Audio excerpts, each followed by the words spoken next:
Hello, everyone, and welcome to Get More Clients. I'm your host, Lynn Whitbeck, and I am so glad to have you here. We're going to have a lot of fun today. I had an email that came this week, and it tied in with Valentine's Day. So those of you who are tuning in on Lucky 13, February 13th, this is going to be perfect. And for those of you who are listening to it afterwards, I want you to really take and absorb this whole idea and these concepts for how you can apply this in your sales, in your outreach, in your follow-up, and in your business. So this is the deal. The San Antonio Zoo has this wildly fun campaign that they're doing right now. Now, I learned about it from my good friend Sean Perkins, and I'm on his email list, and Sean sent out his email this week with this whole idea. So I want to tell you about it. Just in time for Valentine's Day, the San Antonio Zoo has brought back one of their most wildly successful promotions, the Name a Roach After Your Ex event. Now, I'm going to stop right there because I burst out laughing. I mean, I was reading this email. It's like, 6:30 in the morning. I got my coffee and I just burst out laughing. It was, wow, what a great way to start my day.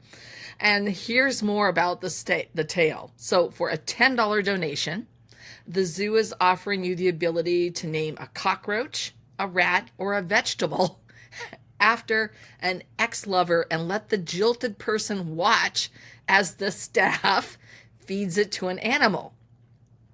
I want to say, for those of you who don't have an ex, I didn't have an ex, but there could be somebody else that you're not happy with. But just because that doesn't fit, just let's stay with this. I don't want you to tune out. And this is why. This is such a great concept from so many reasons. So let's break it down. So the San Antonio Zoo, what do they want? They want more donations. They want more members. They definitely want that heightened member engagement. So that's what they're looking for. And so they're going to lean in to being their authentic self. What do they do around the zoo? What happens? And they do, in fact, feed the animals every single day. And this whole campaign, which they've been running for years, and many other zoos have picked up on it, it is a great way to really tie in all these different things. Member engagement, yep, let's check that off. Member donations, yes, let's check that off. New members, you betcha, let's check that off. Because it's engaging, it's fun, it's lighthearted, and yet it leans into the things that they do every day of feeding the animals and their goals of what they're trying to achieve. So I really love this because you can use this same idea for multiple things. Yes, it can be an outreach email. Sean tied it into his financial services business. He did it brilliantly. So, woohoo, kudos, Sean. And that's where I picked up on the idea.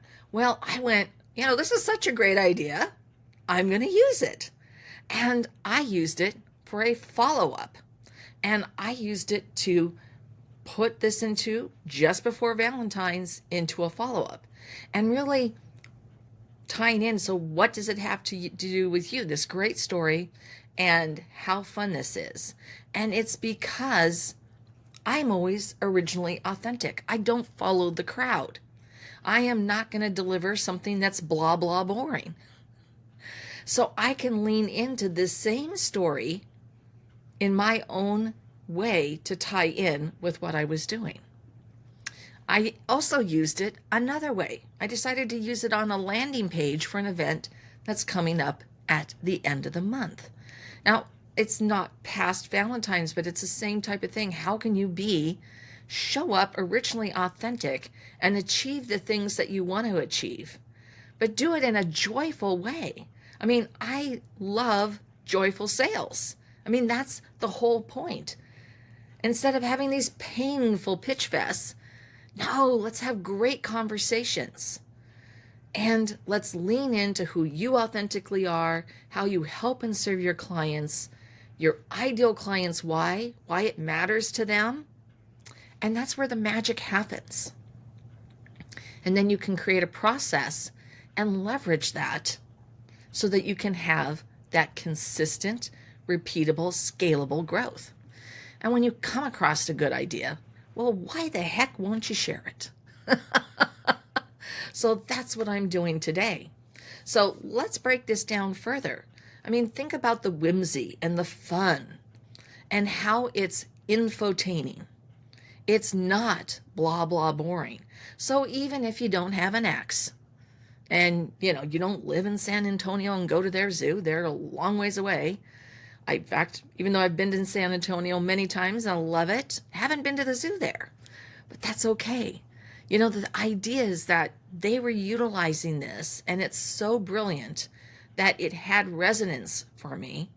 It caught my attention. I burst out laughing, and then Sean seamlessly tied it into his financial services.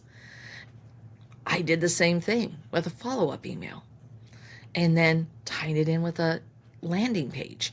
So I want you to think about how you can lean into your authentic self and what you do, how you help and serve people, and what they truly desire, what they want. So people who are members of the zoo or engaged in the zoo, they definitely want to promote the animal welfare. They want to have these great family experiences at the zoo.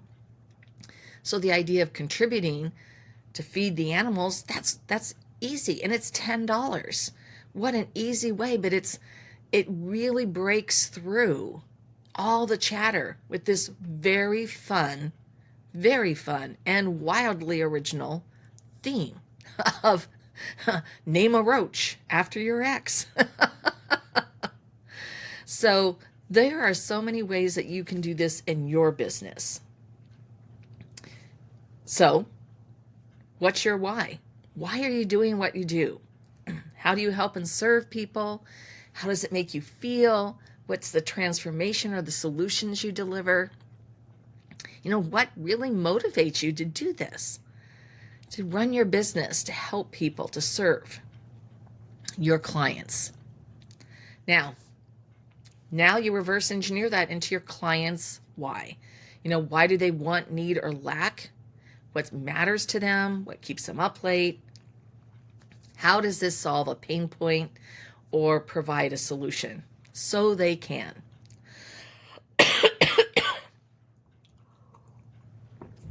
I knew that cough was coming on. I kept trying to hold it off. So, and that's okay too. So here we go. Now you've reversed engineered that. Now you're looking for those things that are going to spark that connection, that through line. And they're all over. They're everywhere around us every day. And so as we approach Valentine's Day tomorrow and a Name a Roach After Your Ex event for the San Antonio Zoo, lean into how you can stand out from the crowd. You just have to think outside that box because it's there. Have some fun with this. And your readers and your audience and your followers and your prospects are going to appreciate it because it is uniquely you. And this is something that's really going to stand out. And even if they're not interested, it's no for right now. They're still, it's like, wow, you're getting through to them. You're building a block of that relationship to get to the yes, because their situation will change, what's happening, or they'll know somebody who has a need for what you do. So keep this in mind, and I hope you had as much fun as I did with the Name the Roach After Your Ex and how you can apply this lesson in your business. So thank you so much for listening to get more clients and tuning in. And I want to ask you a quick favor. If you love this show, please subscribe. It costs nothing to subscribe. And my second ask, please give us a 5-star review. We really appreciate it, and it helps keep the show coming to you on a regular basis. Well, thank you again. This is Lynn Whitbeck, Petite to Queen, and I'll see you next time on Get More Clients.